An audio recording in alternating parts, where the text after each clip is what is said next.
মৃত্যুই আমার ভালো, অনেক ভালো। সাগর, ওকে ওকে দূরে সরে যেতে বলো সাগর। ওর বিষাক্ত নিঃশ্বাসে সারা বড়ির সারা বাড়ির নিঃশ্বাস বিষাক্ত হয়ে উঠছে। যাও, বেরিয়ে যা, বেরিয়ে যা, আমার সামনে থেকে বেরিয়ে যা।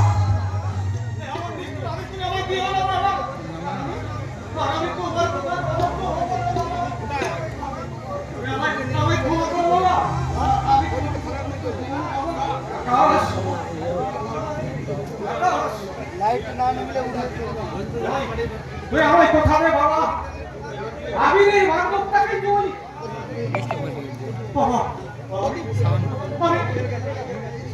আমি কথা দিলাম বাবা, তোমাদের সবার সিদ্ধান্ত অনুযায়ী ওই আবিরের বান্ধবটাকে আমি বিয়ে করবো বাবা, বিয়ে করবো।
ভালো নেই রে বোন।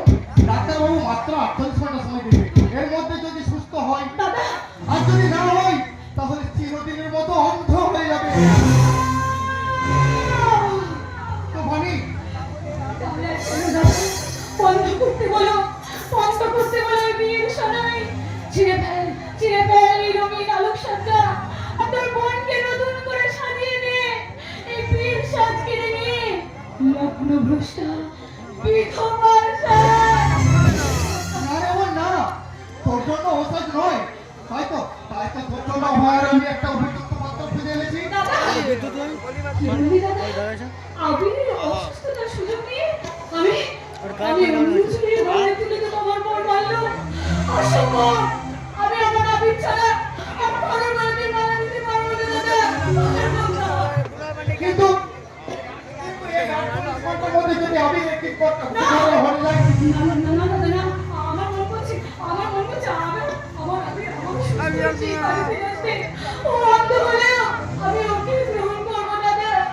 কিন্তু সেদিন কি আমি তোর মতো একটা লগা ভক্তকে মেরে নেবে? আত্মীয় স্বজন বন্ধু বান্ধব চাপে যদি তোর পাশে থেকে সে ধরে দাঁড়ায়, আত্মহত্যা যদি জীবনের শেষ সমাধান হতো তোফানি, তাহলে পৃথিবীটা একটা মরুভূমি হয়ে যেত তোফানি। আপনি চোখে জল আর কাবুল মেদিনীর রাত হইতে বেরোনে যে ছুটে আসছেন কেন এসেছেন এখানে? হাতের পরে আছে আমার ব্যক্তিগত সমস্যা আর এই আত্মীয় পরিজনদের সমস্ত বিদ্রুপ্ত উপহাস করো। তোমাকে আমি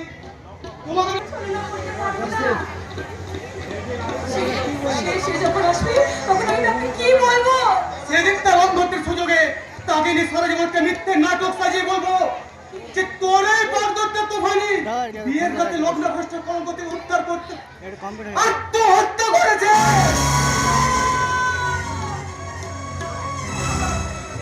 তোফানি হাজারো মিথ্যা নাটকের নায়িকা হতে আমি বাধ্য নই। তাই তো আমার সত্যিকারের আত্মহত্যা করে আমি তোফানি আমার কোনো উপায় নেই দাদা। এছাড়া আমার কোনো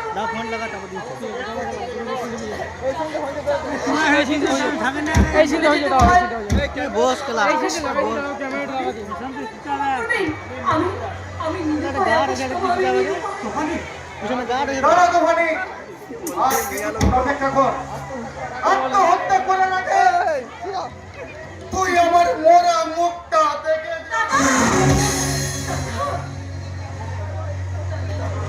দাদা নয় হ্যাঁ আমি তো শত্রু। আমি যদি তোর দাদা হতাম তাহলে কি তোর আমি ভালো চাইতাম? আমি তো তোর শত্রু না, আমি তো তোর শুধু ক্ষতি চাই। সাগর তুই শান্ত হো ভাই। এরপরেও কি শান্ত হওয়া যায়? আকাশদা, ভাগ্যের বিড়ম্বনায় সব কিছু আজ এলোমেলো হয়ে গেল। তার জন্য কি আমি দায়ী?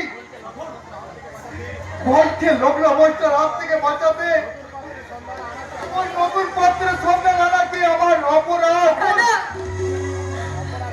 অপরাধ বোন, তুই আমার নিজের হাতে শান্তি দে রে বোন, তুই নিজের হাতে আমার তোফানি আমার কথাগুলো নির্লজ্জের মতো শোনালো। আমি তো ভাই সাগরের কথা মতোই তুমি আর কি ছেড়াবো আমরা কোথায় ছেড়াবো তুই লগ্ন অবস্থা হলে এই সমাজের মানুষ যে আমাকে বিদ্রুপ করবে, তাই তাই আমি তোর হাত ধরে অনুরোধ করছি, তুই ওই আকাশটাকেই দাদা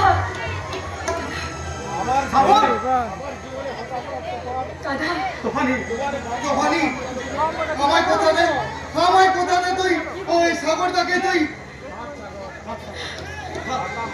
এই আকাশ তোর আবির নয় ভাই যে সে কারো মনে নতুন করে রং সরাতে পারবে। আকাশের এই ফাঁকা অন্তরটা ফাঁকাই থাকবে রে ভাই। দয়া করে যখন একবার এখানে এসেছেন তখন দয়া করে আমাকে লগ্নভ্রষ্টের হাত থেকে বাঁচিয়ে দিয়ে যান। তোফানি বোন আমার, এই তুই আকাশটাকে বিয়ে করে অনেক অনেক সুখী হবি। ফোন সানাই বাবা, বলুন। আমি যখন ডাকবো তখন আসবি, আমি যখন দাদা থাকলে আসবো। ফোন রাখবি আচ্ছা যা তাড়াতাড়ি যাও।